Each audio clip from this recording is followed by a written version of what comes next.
دی ایکو سال 1986 بدست رژیم سوریا الشامه هات شهید کرن جبو نوروز جوی روژه و نوروز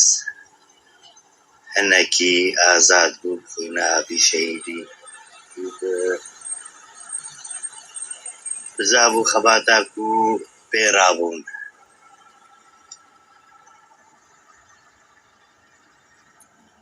بگمان دوی سالی ده هشتششا کرده مل شامه خبشانده نکل پیشیا گوشگاه سروکی سوریا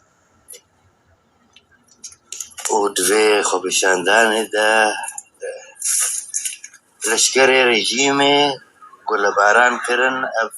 باکروان ما شهید نوروز سلیمان محمد امین آدی جیانا خوش دسته و بو یکمین شهید نوروز لکردستان سوری دروبانی خودی لبی و جهوی بهش بی